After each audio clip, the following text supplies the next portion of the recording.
నీటి భద్రత, water security. నేను ఎన్నోసార్లు చూశాను, కొంతమంది ఎగతాళి చేశారు ఒకప్పుడు. నేను ఇంకుడు గుంతలు అంటే ఇంకుడు గుంతల వల్ల లాభం అనే ఎగతాళి చేసిన వాళ్ళు కూడా ఉన్నారు. కానీ ఈ రోజు మీరు చూస్తే చాలా గర్వంగా చెప్తున్నా, ఆనందంగా చెప్తున్నా, తెలుగుదేశం పార్టీ చేసిన కృషి వల్ల రాష్ట్రంలో నీళ్లు సమృద్ధిగా ఉండే పరిస్థితి వచ్చింది. ఈ సంవత్సరం భగవంతుడు కరుణించాడు, అన్ని రిజర్వాయర్లో నీళ్లు కూడా వచ్చాయి. ఈ రోజు మీరు చూస్తే దగ్గర 750 టీఎంసీ నీళ్లు రాష్ట్రంలో అన్ని రిజర్వాయర్లో ఉన్నాయంటే అది తెలుగుదేశం పార్టీ ఆలోచించే విధానం అని చెప్పి కూడా నేను మీకు తెలియజేస్తున్నా. అన్ని రిజర్వాయర్లో నీళ్లు పెట్టాం. రాబోయే రోజుల్లో ఒకటి ఆలోచిస్తున్నాం.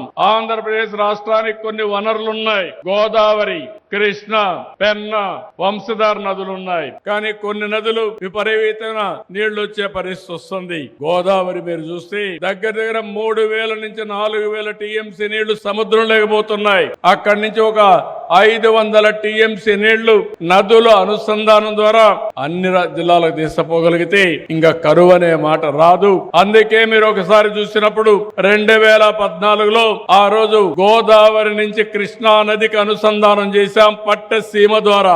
ఈ రోజు ఈ ప్రభుత్వం మళ్లీ ఆలోచిస్తున్నాం. ఎన్డీఏ ప్రభుత్వం గోదావరి నుంచి పెన్నా వరకు తీసుకుపోవాలని, అది కూడా బనక చెర్ల వరకు తీసుకుపోగలిగితే అది రాష్ట్రం మొత్తం బ్రహ్మాండంగా అభివృద్ధి అయ్యే పరిస్థితి వస్తుంది. అందుకని ఇంకొక పక్కన గోదావరి నుంచి నేరుగా వంశధారకు కూడా కనెక్ట్ చేయాలని చెప్పి ఆలోచిస్తున్నాం. ఇది గాని జరిగితే రాష్ట్రంలో నీటి ఎద్దడి ఉండదు. దక్షిణ భారతదేశంలోనే నెంబర్ 1 రాష్ట్రంగా మనం తయారయ్యే పరిస్థితి వస్తుంది.